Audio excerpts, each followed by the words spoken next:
Friends, 'Big Boss' season 9 BB Utsav భలే జరిగింది. ఫిబ్రవరి 22 తారీఖున చాలా అద్భుతంగా షో అయితే పూర్తయింది. అయితే ఈ ఈవెంట్‌లో మళ్ళీ మనం తనూజని, కళ్యాణ్‌ని, అలాగే భరణి గారిని అందరిని చక్కగా కలిపి అంటే మళ్ళీ మన 'Bigg Boss' season 9 old and 'Bigg Boss' డేస్‌ని మనం గుర్తు చేసుకున్నట్టే అయింది కదా! అయితే కళ్యాణ్ అండ్ తనుజ సూపర్ భలే చేశారనే చెప్పొచ్చు.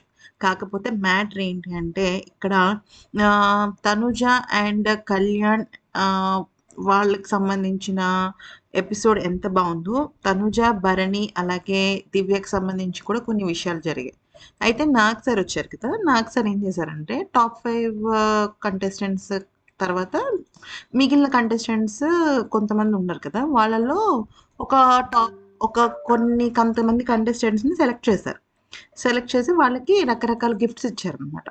అయితే గిఫ్ట్ ఏంటంటే వాళ్ళకి సంబంధించిన ఒక లైన్ రాసి కింద నాగ్ సార్ అయితే దివ్యకి ఏమనిచ్చారంటే, దివ్య నిఖిత అన్న పేరుకి ముందు డాక్టర్ అనే ఒక ట్యాగ్ రావాలి ఖచ్చితంగా. అప్పుడు నేను చాలా హ్యాపీ ఫీల్ అవుతానని చెప్పి చెప్పడం అయితే జరిగింది.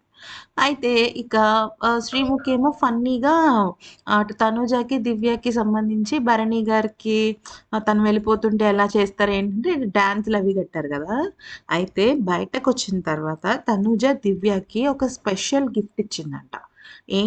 అంటే ఉన్న వాళ్ళందరూ ఏమనుకుంటున్నారు లైక్ వీళ్ళిద్దరూ దాన్నేమంటారు మన ఏదో కొట్టుకుంటున్నారు. హౌస్‌లో ఉన్నంత వరకు అలాగా, హౌస్ అయిపోయిన తర్వాత ఇలాగా, ఇలా రకరకాలుగా మాట్లాడుకుంటున్నారు కదా! అయితే దివ్యకి తనూజ గిఫ్ట్ ఇచ్చిందనమాట. నువ్వు డాక్టర్ అవ్వాలి అని చెప్పేసి దానికి సంబంధించి ఒక డాక్టర్ సింబల్ ఉన్న పేపర్ వెయిట్ అయితే ఇవ్వడం జరిగిందనమాట. అయితే అది దివ్య చాలా హ్యాపీ ఫీల్ అయింది. ఈవెన్ భరణి గారు కూడా చాలా హ్యాపీ ఫీల్ అయ్యారట. ఒక్కొక్కసారి 'బిగ్ బాస్‌లో' చూసిందే ఒకటుంటుంది. బయటకొచ్చిన తర్వాత ఇంకొక రకంగా ఉంటుంది. ఒక్కొక్కసారి బయట ఒక రకంగా ఉంటుంది. 'బిగ్ బాస్‌లో' వేరే రకంగా ఉంటుంది. అదే మరి 'బిగ్ బాస్' అనేది కరెక్టే. రియల్ లైఫ్‌లో ఉన్నట్టుగానే ఉంటది కానీ, కొన్ని చిన్న చిన్న మార్పులు అంటే దివ్య అండ్ తనుజ ఇద్దరు కూడా గేమ్ పరంగా ఫైట్ చేసుకున్నారు. దివ్యకి భరణి గారి విషయంలో తనూజకి జెలస్ ఉందా? లేదా? అనేది పక్కన పెట్టేస్తే, తనూజ మాత్రం తననొక సిస్టర్ లాగానే భావిస్తుంది. అందుకనే తనకు సంబంధించిన ఈ గిఫ్ట్‌నైతే ఇవ్వడం అయితే జరిగింది. ఇది చూసి భరణి గారు కూడా సూపర్ హ్యాపీ అయిపోయారు.